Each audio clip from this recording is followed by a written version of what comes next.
Hello, everyone. Pleasure to be here. My name is Ashir Nelson, and this is my fourth month in Bali.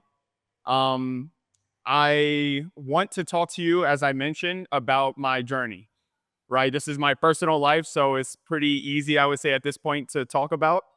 When I was younger, let's say I'm 33 now, so 16 years ago, I was entering college, and before that, I played basketball growing up. So when you play basketball, right, you're really competitive. You're trying to kill the other person, take the ball from them, scoring them, but there's no friends. You don't have to do anything super social. And I'm a very focused person. But when I went into college, I chose business. And business requires networking, it requires public speaking. And when I went to school, we had this program where when you enter as a freshman, you get on a team that has a corporate sponsor. And every team has a team leader. And all the ambitious freshmen, me being one of them, wanted to be a team leader my sophomore year. So I entered this training, and the first thing they have us do is a 3-minute who am I speech. And I was like, okay, this is about me, similar to now. I could do this. Didn't prep anything. Thought I was the man.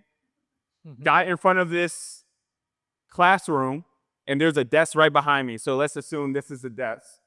And I'm literally talking, and maybe 15 seconds in, my left leg started shaking involuntarily. And then my mind, it just lost control. And I started stuttering. I didn't know what I was saying. And then I started leaning on the desk, and I couldn't tell what the audience, who were the other ambitious freshmen, and the teachers and faculty who would choose me, what they were perceiving. So lo and behold, that was a moment where I took an opportunity and clearly failed. But for me, walking is meditation. I went to school in Washington, D.C., and I went on a 4-hour walk that night. I ended up passing out in a Kosi, which is like a restaurant, fast food chain. I woke up, got my way back home, and I was like, that's never going to happen again. Because one thing about me is that I always know where I'm going. I just don't know the details in between. So I knew that that was something that was going to get resolved. It was just up to me to do it.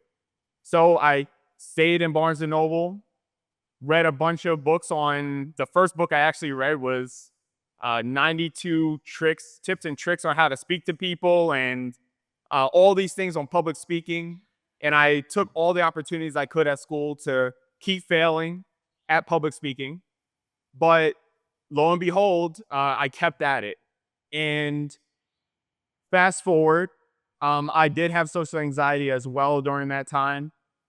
I do want to just talk about how I overcame it. So there was one summer that changed my life.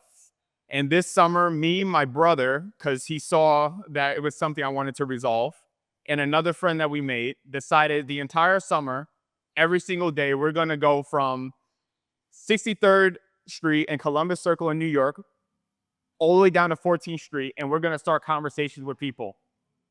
And every single day for 3 hours it took to get from one destination or one place to the next, and we were speaking to people. And if you didn't go up to someone, you didn't have the choice, by the way.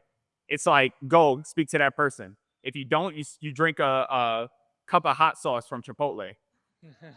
So luckily I never did it, but I always felt those butterflies. And then there was one time where they said go, and I felt the butterflies, and I took that first step, and then the butterflies left forever. And that's when I was able to speak to anyone.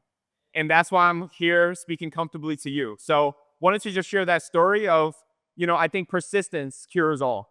Thank you.